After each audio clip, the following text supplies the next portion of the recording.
বরগুনার পাথরঘাটা পানি উন্নয়ন বোর্ডের কর্মকর্তাদের যোগসাজশে সরকারি খাস জমি দখল করে গড়ে তোলা হয়েছে নানা স্থাপনা। রাতের আঁধারে সংরক্ষিত বন উজাড় করে স্থাপনা নির্মাণের অভিযোগ রয়েছে। অভিযুক্তদের দখল ও চাঁদাবাজিতে অতিষ্ঠ স্থানীয়রা।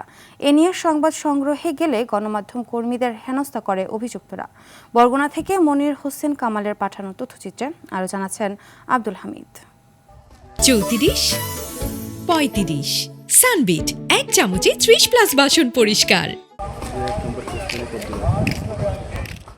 বরগুনার পাথরঘাটা উপজেলায় পানি উন্নয়ন বোর্ডের অধীনে রয়েছে 115 কিলোমিটার বেড়িবাঁধ। অভিযোগ উঠেছে উপজেলার কাকচিরা, বাইনচটকি, কালমেঘা, খলিফারহাট, পদ্মাসহ চরদোয়ানী ইউনিয়নের একাধিক স্থানে পানি উন্নয়ন বোর্ডের এক অফিস স্টাফকে ঘুষ দিয়ে বেড়িবাঁধের উপর অবৈধভাবে বসতবাড়ি সহ নানা ব্যবসায়িক স্থাপনা গড়ে তুলেছেন স্থানীয়রা।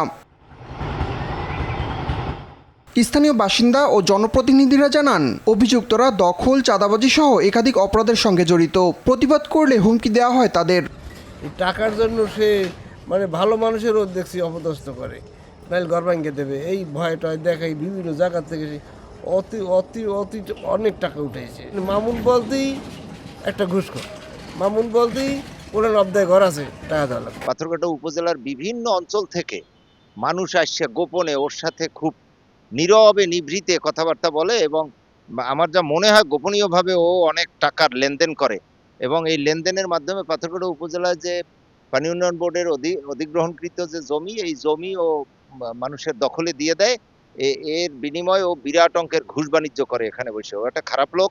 10 হাত বাই 10 হাত 35,000 টাকা করে দোকানের পেলেদের দেওয়া লাগবে টোটাল। এবং এই পানি উন্নয়নের একটা বিল্ডিং করছে এখানে, সেই বিল্ডিংটা সে এইরকম এমাদুল গাজীর কাছে 1.5 লক্ষ টাকায় বিক্রি করে গেছে। সম্পূর্ণ চাঁদাখোরের সাথে মিল্লা, ক্যাডারগুলো মিল্লা সে এককালীন এই ব্রিক ফিল্ডের মধ্যে চাঁদা উঠাইতেছে। যত ঘর উঠেইছে পার ঘরে যে প্রথম বাধা, যে গরিব এসে 10-5 হাজার টাকা দেশে আর কোনো বাধা নাই। আমি চাই এইসব লোকজন, আমি এই সরকারের দ্বারে বা আমার এমপি সাহেব যদি আয় আর আমাকে দরখাস্ত দিয়া সঠিক বিচার চাই।